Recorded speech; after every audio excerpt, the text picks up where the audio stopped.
नमस्ते दोस्तों, स्वागत है आपका वन स्टैक्स के बिजनेस फाइनेंस मास्टर क्लास में। आज मैं बात करने वाला हूं एक ऐसे टॉपिक पर जिससे हर निवेशक को कभी ना कभी जूझना पड़ता है, कैपिटल गेन्स टैक्स। शेयर या प्रॉपर्टी बेचकर मुनाफा कमाया, लेकिन टैक्स कितना देना होगा ये जानते हैं बहुत कम लोग। तो चलिए आसान भाषा में समझते हैं, कैपिटल गेन्स टैक्स क्या है, कितने रेट्स हैं और कैसे आप टैक्स बचा सकते हैं। सबसे पहले कैपिटल गेन्स क्या होते हैं? जब आप कोई कैपिटल एसेट जैसे शेयर या प्रॉपर्टी बेचते हैं और उससे मुनाफा कमाते हैं, उसी को कैपिटल गेन कहते हैं। इस मुनाफे पर सरकार इनकम टैक्स के अंदर कैपिटल गेन्स टैक्स लगाती है। अब जानते हैं कैपिटल गेन्स के दो प्रकार। पहला, शॉर्ट टर्म कैपिटल गेन यानी STCG।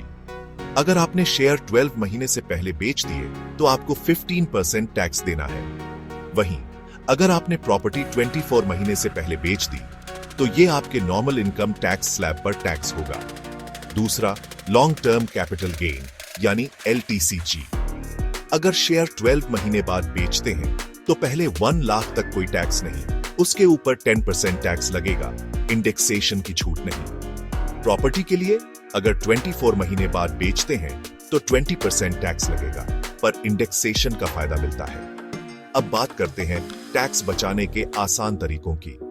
सेक्शन 54 के तहत अगर आप प्रॉपर्टी बेचकर नई रेजिडेंशियल प्रॉपर्टी में निवेश करते हैं तो LTCG पर छूट मिलती है। सेक्शन 54EC के मुताबिक अगर आप NHAE या REC के बॉन्ड्स में निवेश करते हैं तो 50 लाख तक की छूट पा सकते हैं। टैक्स हार्वेस्टिंग शेयर में LTCG को हर साल 1 लाख तक ही बुक करें तो उतने पर टैक्स नहीं देना पड़ेगा।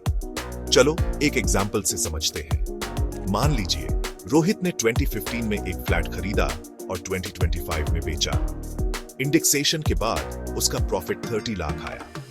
अगर रोहित ने सेक्शन 54 में नई प्रॉपर्टी खरीदी तो पूरा टैक्स बच गया। सोचिए अगर ये प्लानिंग न की जाए तो लाखों टैक्स में चले जाते। तो दोस्तों, शेयर या प्रॉपर्टी बेचने से पहले टैक्स प्लानिंग जरूर करें।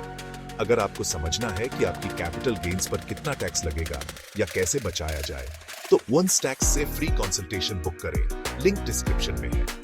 याद रखें, सही नॉलेज और प्लानिंग से आप टैक्स बचाकर वेल्थ बना सकते हैं। वन स्टैक्स के साथ जुड़े रहे ताकि आपके पैसे पर सिर्फ ग्रोथ का टैक्स लगे, लॉस का नहीं। मिलते हैं अगले वीडियो में, तब तक के लिए हैप्पी इन्वेस्टिंग।